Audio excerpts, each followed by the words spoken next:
for my pig people out there in the YouTube world. It's going to be my first video. I've been looking for videos on this type of barn and I can't seem to find one on YouTube, so this might help a couple of people out.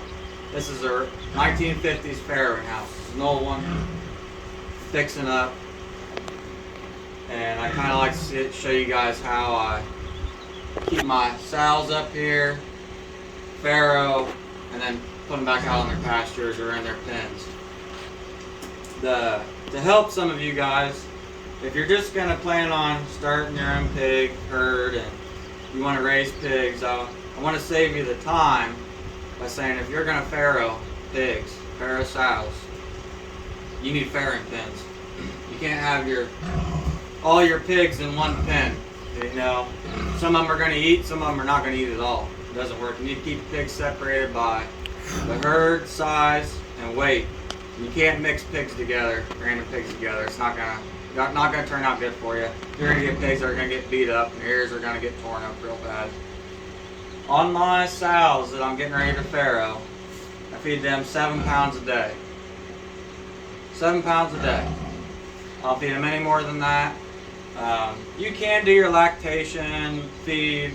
I don't. I just feed mine ground corn and soybean meal protein. If you want, you can come take a look. I got a sow in one of my farrowing pens right now. She's probably due tomorrow or after that. Now on this pen, I've raised out young pigs in here as well. That's why I have this feeder in here, because I also raise out young pigs as well. Now these pens are 6 by 8. All these pens are 6 by 8. You don't need anything bigger. It's plenty fine. Even for a big Yorkshire or Duroc pig, it's 6 by 8's just fine. You might want to put a couple boards on the sides so they don't lay down on their piglets. Some of my pigs are very easy to come up in here because I brought them in here a lot. Some of my pigs are not easy at all. I have a farrowing crate for my bigger pigs. I don't need it on my smaller pigs because they have plenty of room in there, but my big pigs, I put them in the farrowing crate there. Then turn around. So in order for me to feed 7 pounds a day, I put all my sow feed in this. It's not pretty, but it works. And I can ration my feeds off. I know what everybody's getting. But this is handy to have. Just somewhere to put your food for a little bit. It's handy to have.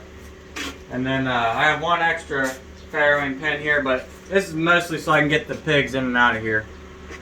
Let me step in here real quick. Now on these doors here, you can't have any pigs in this alleyway. Because what they're going to do, the first thing they're going to do is they're going to know there's a pig in there. They're going to get curious. And they're going to, unless you want to do a different bracket system, they're going to pop these off and they'll let the sow out. And then you'll have 3 or 4 sows in this alleyway and 30 or 40 piglets everywhere. It'll be a mess. But the only reason why I really got this pen here is I'll farrow in it if I have to. If I don't, it's just to get these pigs in and out of here. And you can do something simple like this. Just I wire it up. They come in and out of there just fine. All of my feeder pigs they go out the door here. All the feeder pigs go out here. And usually 3 or 4 days, I keep my sows locked in here 3 or 4 days with the babies, and then I'll let the sows out in the mornings, the afternoons. When the piglets get about 2 weeks old, I leave the doors open all the time, and there's a little hut out there. They can go outside, or I can shut this gate right here, and I can separate 3 or 4 sows at a time in the alley. They're not like cows, so you can mix piglets up with mothers. Usually 9 times out of 10 you won't have a problem. That's why I kind of like pigs. If follow me, see where we actually keep the pigs.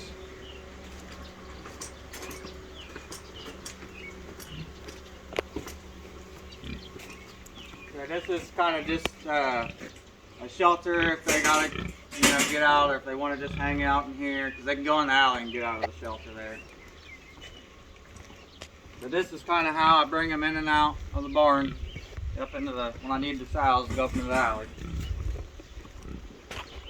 Now these are my young breeding stock here. This is, they're in heat now. A couple of them are in heat now, but I want them to go through their second cycle. You should never breed your piglets on your first cycle. You can, but you're gonna run into problems with birthing. I usually wait till their second cycle in. 3 weeks from now, I'll breed them. They'll be about 240 pounds. I'll be able to breed them then. I don't want to bore in here or around them. They're too young. I just don't want to take the chance of them getting bred at a young age here. So this run works good for bringing the sows up in and out of the farrowing house. This is the whole point of this, is to build these 2 pens here, and I'm going to build another pen down the bottom, just so I can have roughly about 15 sows. I don't want to farrow any more than that. I don't have the room. I'm really only set up to farrow about 8 sows, and there's more than that down here. But for my bigger pigs, your bigger pigs, and you guys might have a different opinion than me, hog panels. Hog panels, all hog panels are is a security barrier. They don't know they can get through this, but I'm going to tell you right now, you can leave a 400-pound pig in here and you don't put any electric on the bottoms. Don't be surprised when you come in the next day and your pig's either in that pen or your pig's over in this pen, because it decided it didn't want to stay in this hog panel no more. And you can run your post every 4 feet. I'm going to tell you right now, you get a sow that doesn't want to be in here anymore, and she'll get out if you don't have electric. I promise you that. These pigs I've handled and hand fed them since they were probably 6-7 weeks. So these are just real docile pigs. You know, I go into the pen with them, they follow me around like pets. So I really don't worry about it. And plus they got so much room in here, I don't worry about them getting out. And the only real reason I say this is because I came into this situation to do my morning chores, and I noticed there was a couple sows that weren't in that pen where the wife's standing. There was a couple sows in there. Well, I came in to feed and the sows weren't in there anymore. They were down at the bottom of this gate. They tore through here, and then they took this panel right here and just flipped it upside down, ripped all the wires off. It didn't cause me any huge problems, but this is why I got electric. I don't have time to come in here and chase pigs around every day. So I do use electric on my big pigs here. And there is some young piglets out here. I don't mind farrowing when they get a little bit older. I don't mind raising them out here, but I do separate them at 7 weeks. That's when they're going up to wean. I don't believe you should, if you're not in a controlled environment, and what I mean by that is if you have a heater in your farrowing pens and no air, no wind, where you can completely control the temperature and keep an eye on the pigs and make sure nothing happens, you can wean at 4 weeks. You can wean a piglet at 4 weeks, but you need to have a controlled environment. And your piglet ratio might not be so good. You might have a couple that, you know, they weren't ready to take off the milk yet, so they're going to grow a little bit slower than the rest of them. It's just easier at 7-8 weeks, take them all off and start weaning. I wouldn't do it any sooner than that. That's my preference. But let's go down through this run and so I can show people. This isn't a fence by any means. So I know this is wobbly. This is not a fence by any means. This is a run. These pigs are not hanging out in here. They're literally going point A to point B, and that's it.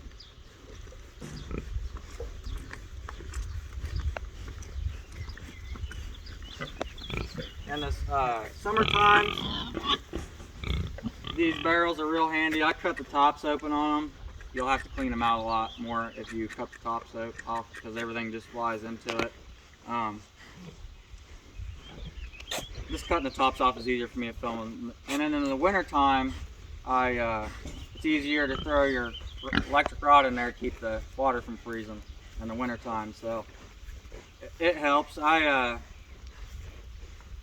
like to hook some water up down here and put a nipple, but I'm not going to come down here and find out that they ripped one of the nipples off the main water line, and I've had this whole pen's a pond now. Sorry about that. Sorry about that.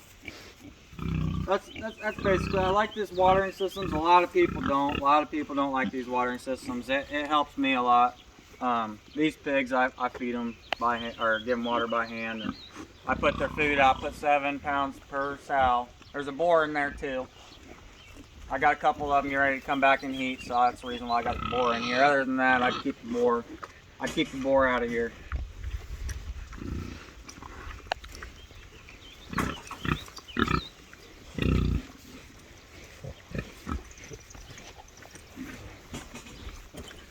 And I'm still building on. It's still a project. None of this looked like this when I first took over. It was a big mess down here. And I took it over and I cleaned it up, and I'm just now building.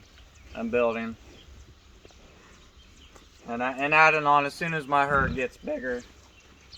As soon as my herd gets bigger, I'll add on a little bit more. Now you guys asked, there's no shelter out here. Well, in the summer times, I got a lot of shade down here too. In the summer times, what I'll do is I'll get a big round bale of corn stalks, and I'll toss it right in the middle, and then pigs will just dig around the bottom of it, and you'll see they'll build in a house underneath there, and they don't, in the summer times, that's all they need is to get out of the sun. They get underneath that round bale, and they'll be just fine. Another thing I want to talk about, I've watched a lot of videos on YouTube before I really started getting into this, and some of the information on there, very, very, very false leading information. If you think you're gonna quit your day job and do this, it's not happening. You're gonna lose a lot before you gain anything.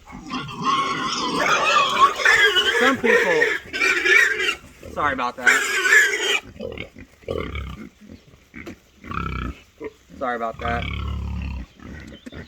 I want to tell you, the best way to make money raising your own pigs.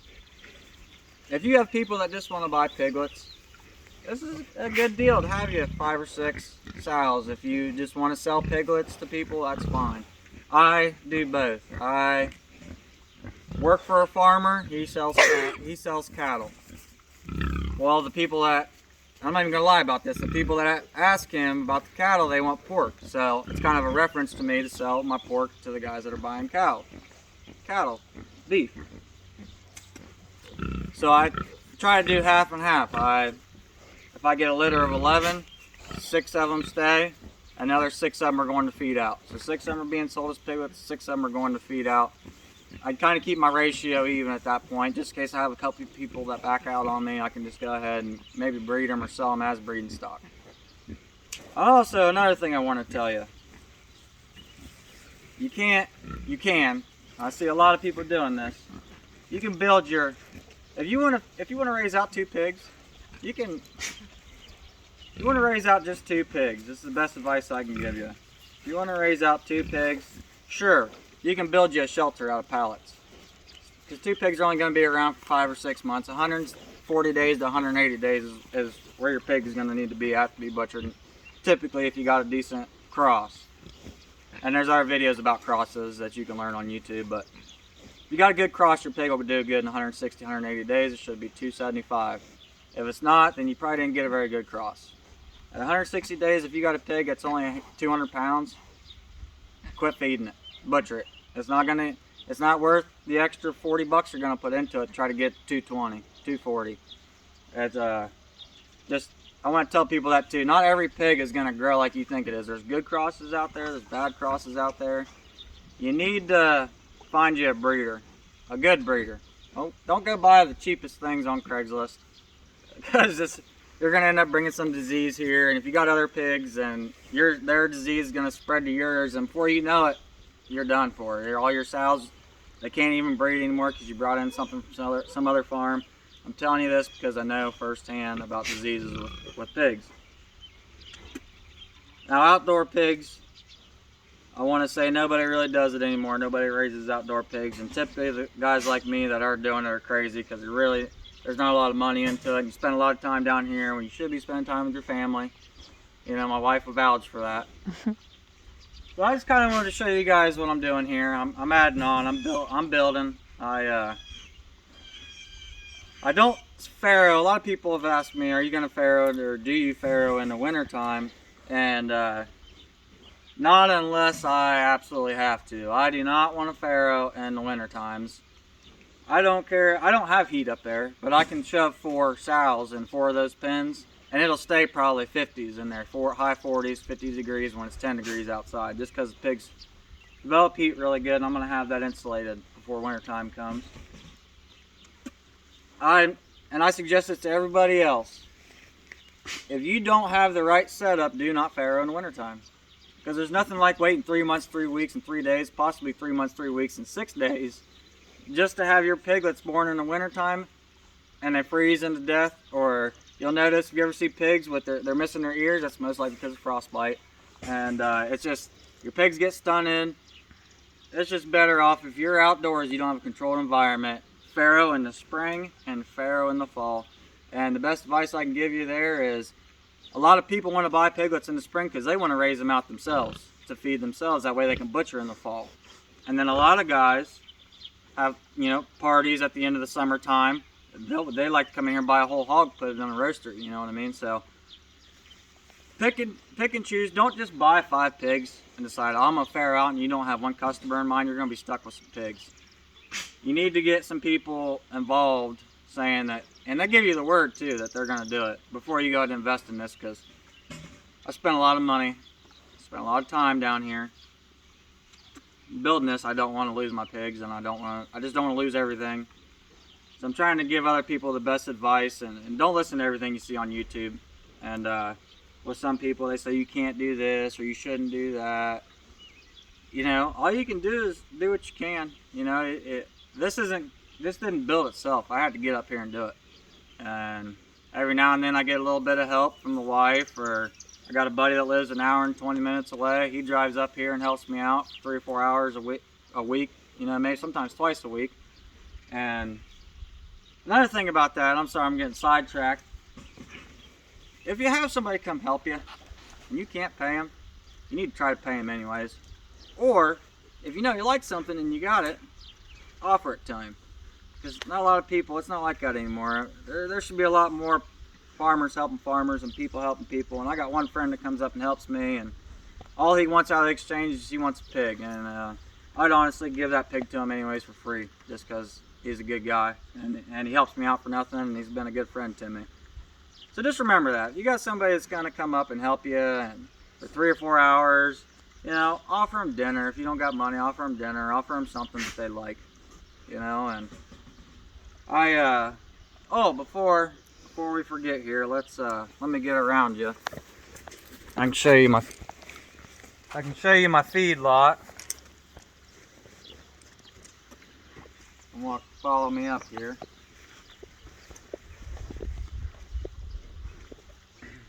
Like I said, this is not a fence. This is a run. This is meant to get pigs point A to point B. And it's kind of a protective barrier to where my sows are over here, these sows are over here. They can see each other, but they can't really, so it's less tension between both of them, because you will get pigs that fight. I promise you, you'll get them to fight, and the worst thing you can do is go in there and try to separate them. Just wait till they're done and try to get that pig out of that pen as fast as you can. That's all best advice I can give you.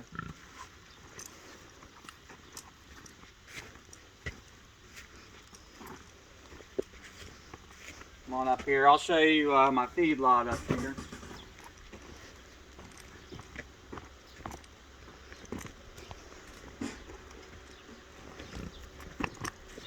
Am I supposed to climb the fence? Yeah. Sorry about that. I don't have all the proper gates down here. Make the wife climb over everything. Now, this, back in the 50s and 60s, this was used to let the sows come out, and they'd feed them out here. I know this isn't meant for feeder pigs. If anybody's ever even seen a setup like this or knows anything about it, this was for the sows and the piglets to come out, eat in the mornings, eat at nights, and then go back into the farrowing house. I'm thinking sometimes they just leave the doors open and let them come in and out anyways. Now I use this. I want my feeder pigs up here because on rent-wise, for me having this building, I have to collect the manure for the farmer. That's all he asks for, so he wants the manure. This is the best way to collect it. This is built at an angle that comes down, and all the feces and manure build up against the wooden gates here, and as it builds up, I'll keep going. And as soon as it builds up to enough where I need it to be, I'll take these wooden gates down and get my front end loader, and I'll be able to put it right in the slurry tank.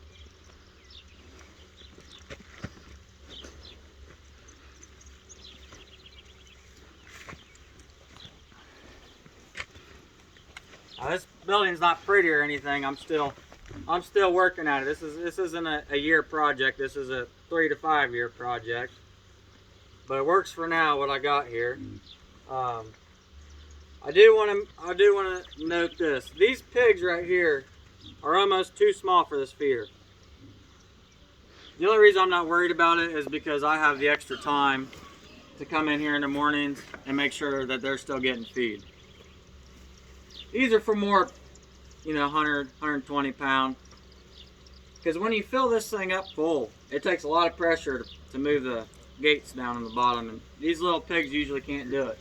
But since I check on them every morning, it's not a big problem. Now this is a new breeding stock I'm going to have. That's a Hampshire boar there. I've got a Berkshire, a Duroc Tamworth cross, and I've got a Hampshire York cross right there. That's going to kind of be my breeding pair. I'll separate that boar from them. You'll probably hear in a couple weeks or so. But I've kind of all my feeder pigs are gone. I've gotten rid of them. I don't have any right now anymore. I probably won't have any ready till Christmas. I'm waiting for another farrowing out, but I kind of wanted to show you. Let me show you one more thing up here before I get off here. I found this barn. I found this hut, and I'm gonna tell you, I can't afford to go out and buy lumber right now. It's scarce. It's expensive. I can't afford to do it, and the best way I can lead somebody to finding materials cheap and finding your lumber, finding your water barrels, finding roof, old metal, siding. Nothing's free and nothing's easy to get. If you want it free, you're gonna have to work for it regardless. So either whether you want to spend your money or you'd rather put a little bit of hard work into it, luckily, I like working. I like working hard. Sounds cocky, but I like it. I like working hard. I don't mind going out and tearing down a building to get a stack of 2x4s. I'll do it. Everything down here I've worked for, it's come from another farmer. I went down there and asked them, do you need some rocks picked up out of your field? Do you need some help around here? Do you mean trim your house? Do you want me to trim some bushes, cut your grass? The one thing those old farmers really like that aren't doing this anymore is to see a younger guy coming up and wants to do the same thing. But that farmer knows that you don't have the funds to go to the store and buy all the lumber brand new. But he's got an old building out back that's falling in. You never know, he might plan on just burying that building. But you got 16-foot 2x4s in there that all you gotta do is just go in there and remove them, pop the nails out. You got you a 16-foot 2x4. All you gotta do is a little bit of work for it. And before not a lot of people is probably gonna see this video. I know it. There's a guy on YouTube who's helping me out tremendously. Tremendously. His name's Chris. Can't pronounce his last name very good, but his YouTube channel is Homesteading the Hard Way. Chris Pelletier is his name. The best advice I can give you if you want to raise some pigs on the ground is definitely look at some of his videos. He will give you advice. He will tell you what he means. Like, he's not going to lead you the wrong way. And I messaged him within an hour. He messaged me back through I think it was Facebook. He messaged me back, got back to me that quick, and to be honest with you, I had a lot of things down here set up the wrong way, and he told me, if you don't want to chase pigs around all day, every day, you need to do things like this, and I did it his way, and everything's working out down here so good so far. I just want everybody to know that wants to do this that's not easy work. You could go build you a brand new facility. You could go build you a brand new barn like this. You're still going to come in and you're still going to have to work every week because them pigs are going to tear stuff up. That's what they do. Bowling balls. If you can find you some old bowling balls, them are the best things to have for young pigs like this, is a young bowling ball. Instead of him going in there and tearing up your fence and your doors, they're going to play with that bowling ball. They're going to push that thing around. Little things like that for tricks. Now, the bigger pigs, doesn't really work too well. They'll bury that thing before they play with it. Anyways, I hope you guys ever see this, enjoys this, and maybe it helps somebody out along the line of if you want to start breeding pigs. Yeah, if you guys have any questions, just shoot me an email.